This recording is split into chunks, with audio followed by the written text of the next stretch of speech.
Setelah masuk ke dalam kedai, dijelaskan oleh Fang Man bahwa Nona Gong, ia dengar dia diangkat sebagai murid oleh seorang guru dari kuil Dao Surgawi dan juga telah pergi. Sedangkan untuk Ling Jun, dia telah pergi selama beberapa bulan dan saat ini tidak ada di kota. Nona Yuyan menyarankan kalau begitu mereka langsung saja menuju kediaman penguasa kota dan meminta bertemu dengan Nona Bing. Namun kata Fang Man, semua murid penguasa kota saat ini sedang mundur kecuali yang bernama Jansin. Meski begitu, kata Nefeng, ia dan Nona Bing adalah suami istri. Mengapa ia bisa dianggap sebagai orang luar? Dengan membisikkan, Fang Man memberitahukan bahwa Jian itu menyukai Nona Bing. Karena saat itu Fang Man tidak sengaja mengetahui keberadaan Nefeng, ia pun berencana pergi untuk memberitahu. Akan tetapi ia diusir oleh Jianxin itu. Namun kata Nona Yuya, Nona Bing pasti bisa menjaga dirinya. Tapi tetap saja Nefeng menjadi marah. Dia percaya pada istrinya, tapi jika Jansin itu bertindak macam-macam pada istrinya, ia pun akan memberikan pelajaran kepada Jansin tersebut. Waduh, pasti akan dibantai oleh Nefeng. Nefeng juga menanyakan kepada Fang Man, dengan kultivasi saat ini bagaimana caranya bisa bergabung dengan kota Shura. Dijelaskan oleh Fang Man, dalam 20 hari ke depan akan diadakan pertarungan antara para martial science tingkat menengah dan hanya perlu masuk 3 besar untuk bergabung dengan kota Shura. Nefeng pun bergumam ia akan menangani masalah penting dengan besi materoid pemberian senior Pang. Lalu kemudian Nefeng dan Nona Yuyan pergi ke sebuah toko. Di sana Nefeng memperlihatkan besi materoid langit. Penjaga di sana mengetahui besi materoid langit Crimson sangat sulit untuk didapatkan karena bisa digunakan untuk menempa senjata tingkat kaisar, ditambah dengan bahan pelengkap yang baik dapat membuat senjata tingkat raja ataupun raja dewa. Nefeng mengetahui bahwa senjata Nona Yuyan adalah tingkat suci dan setelah ia menguasai penempaan senjata, ia akan menempa senjata ilahi untuk Nona Yuyan. Namun disampaikan oleh penjaga tersebut, penempaan senjata membutuhkan bakat yang serius, tidak mungkin berhasil tanpa dasar yang kuat. Meski begitu, Nona Yuyan tetap yakin bahwa Nefeng bisa melakukannya. Dan pastinya Nefeng akan melakukan yang terbaik untuk Nona Yuyan.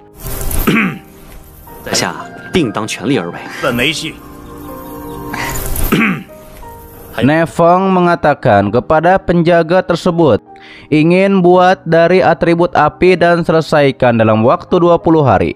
Setelah hal itu Nefeng pun berkultivasi di kamarnya. Namun ketika itu ia merasakan ada roh hantu yang masuk ke dalam kamarnya. Hingga akhirnya ia pun mengecek keluar dan mendengar suara. Setelah melihatnya, benar saja kata Nefeng, mereka memang roh hantu.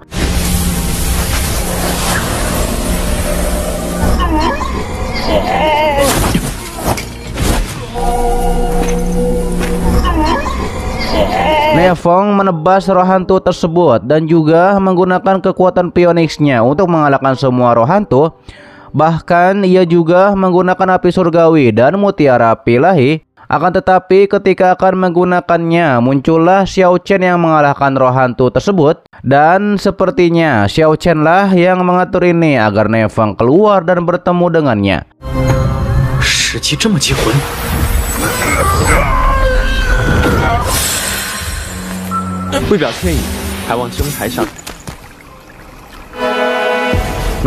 Setelahnya ia pun mengajak Nefeng untuk minum. Dikatakan oleh Nefeng bahwa ini sudah larut malam. Mengapa Xiao Chen ini masih ingin minum?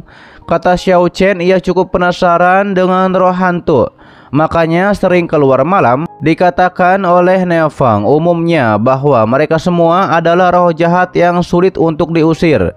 Nefeng menanyakan apakah ada cerita yang lebih lanjut. Diberitahu oleh Xiao Chen itu hanyalah sebuah pepatah yang dibesar-besarkan. Kadang apa yang dilihat tidak selalu benar.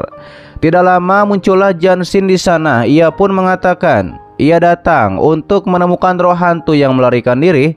Ia pun memberitahukan bahwa roh hantu sangat aktif akhir-akhir ini. Daripada itu menyuruh mereka berada di dalam rumah. 为寻陶艺幽灵而来。还少出门的好。 Setelah hal itu, Nevong pun akan pergi karena suasana hatinya sedang tidak enak melihat Jansin yang ia dengar telah menggoda istrinya. Nevong juga hanya memberitahukan akan melihat nanti apakah ia akan ikut dalam kompetisi nanti. Lalu kemudian di keesokan harinya, Nevong bersama Nona Yuyan dan juga Xiao Chen pergi ke toko penempaan. Di sana penjaga pun sudah selesai menempa pedang Nevong. Dan pedang ini disebut pembakar cakrawala. Namun sayangnya karena keterbatasan keterampilan pekerja hanya menempa senjata tingkat kaisar, Nevong mencoba pedangnya tersebut. Ia pun nampak senang walau pedang ini hanya di tingkat kaisar. Meski begitu, kata Xiao Chen, kita bisa melakukan penempaan kedua menggunakan metode peningkatan domain pedang langit mistik. Dengan begitu bisa ditingkatkan ke tingkat dewa. 这边请。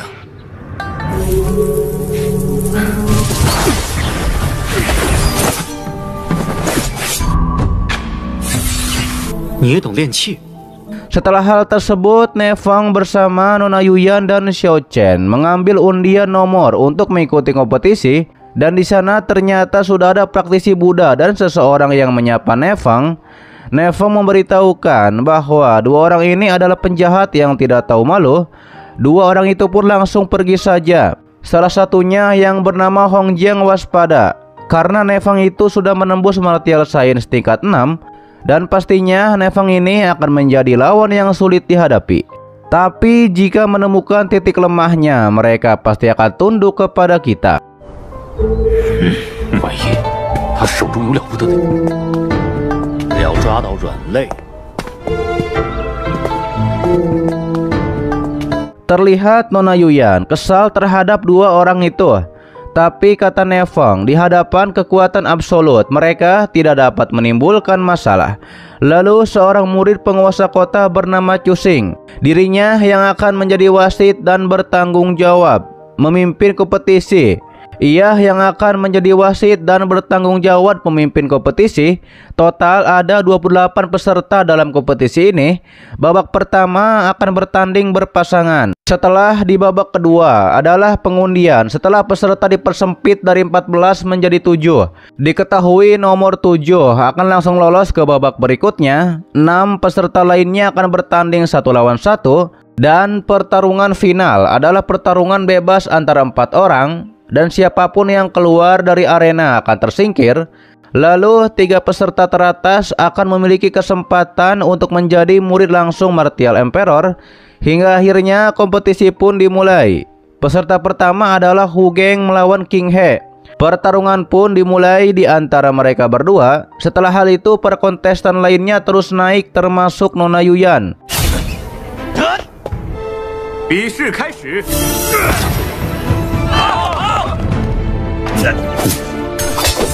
Yang pastinya Nona Yuyan berhasil mengalahkan peserta gemuk tersebut. Hal itu mendapat pujian dari Xiao Chen mengalahkan tingkat 5 hanya dengan 2 gerakan. Dan tubuh Dharma Roh api Nona Yuyan sungguh luar biasa. Ternyata Xiao Chen ini berkelana ke berbagai seluruh dunia, mengungkap luasnya dunia dan memperkaya reseptif.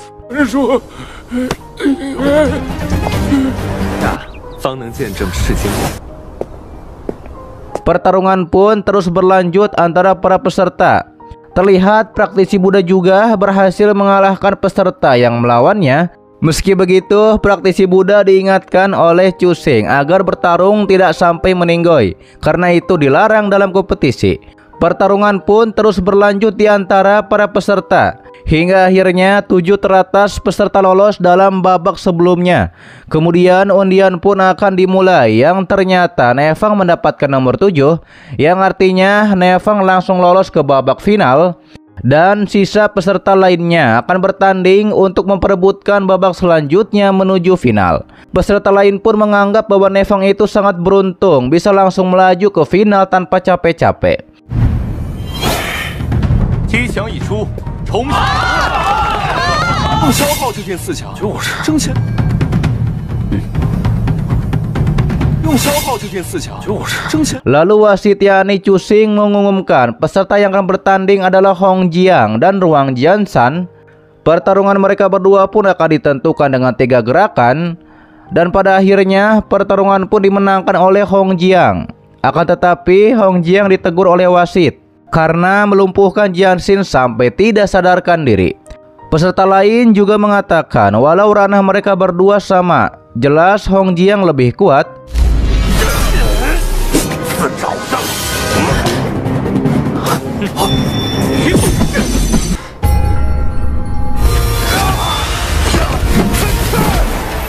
报数喽！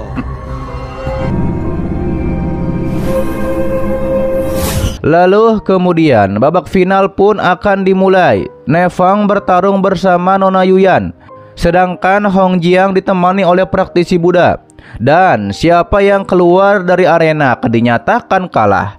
Hong Jiang dan praktisi Buddha langsung menyerang bersama. Serangan mereka berdua membuat Nona Yuyan menjadi terpojok, yang pada akhirnya Nefang mengeluarkan kekuatan niat suci auroranya dan berhasil mementalkan mereka berdua. Bahkan praktisi Buddha pun menjadi tepar tidak berdaya.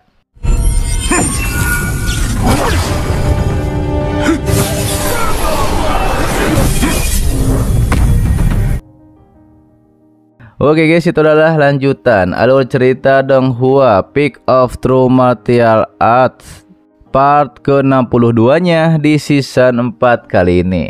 Untuk pas selanjutnya seperti biasa akan di-update setelah 2 episodenya. Oke. Terima kasih buat kalian yang menonton sampai detik ini dan selalu mensupport channel admin. Sehat-sehat buat kalian semua dan jangan lupa di-subscribe agar kalian tidak ketinggalan setiap notif berikutnya.